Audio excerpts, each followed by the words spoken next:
Vaches, laves et cétacés. Remplir des dossiers, mettre des croix dans des tableaux, passer des coups de fil importants. Boire du café, fumer des mégots avec des collègues de bureau. Avaler en compagnie de ces cons des litres d'alcool hors de prix qui me brûlent les intestins. Et 1 milliard de ces putains de mails par jour. 1 milliard de bien cordialement. Aujourd'hui, par exemple, j'ai appris par pixel interposé que le CE m'invite cordialement à un séminaire sur le développement personnel. Et autour de la machine à café, j'ai appris qu'Audrey, le fantasme un peu glauque duquel je suis amoureux en ce moment, y va. Et en plus, il propose une excursion sur un volcan le dimanche. Fin du monde. La grange est immense. À l'étage, sous la charpente en bois, je me suis installé de quoi vivre. Un matelas au sol, une guitare, une cafetière, une belle bibliothèque, un bureau, des feuilles et un crayon à papier. Au rez-de-chaussée, entre les ballots de paille qui me servent d'escabeau, trône la soufrière. C'est le bateau que j'ai construit.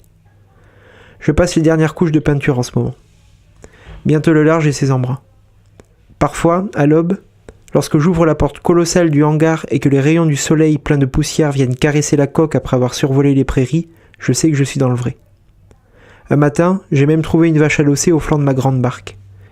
Elle m'a regardé posément, aveuglé, s'est levée, puis est partie brouter. J'ai tiré un hamac sur le pont de la soufrière. L'odeur mielleuse du vernis est toujours aussi entêtante. Derrière moi, la grange continue de flamber et éclaire mes lectures de volcanologue. Je pense bientôt avoir une vision sans ombre du sujet. Silice, pilolava, quartz et éclogite. Un sapin de Noël minéral.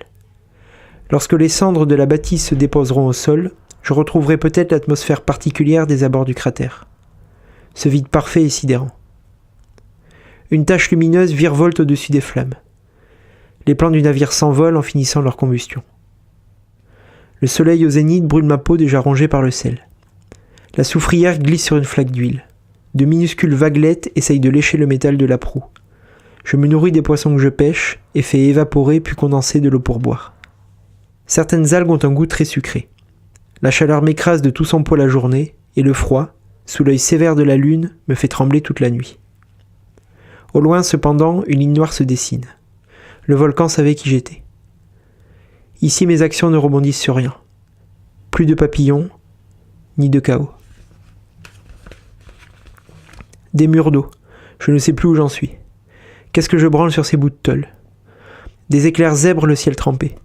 La pluie se mélange à l'écume. L'eau est glacée et cinglante.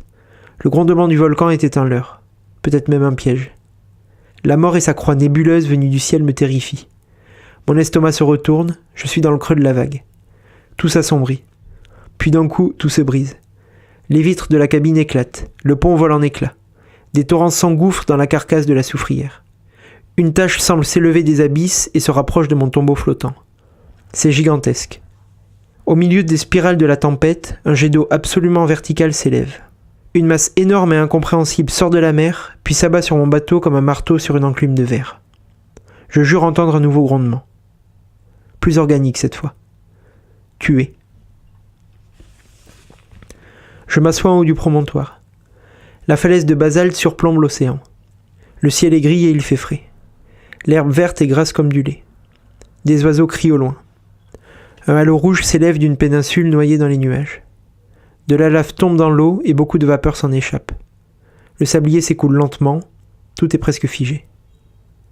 Le rorqual bleu pèse 170 tonnes et mange du krill, une crevette de quelques grammes. La lave est de la roche, du magma naissent les idées.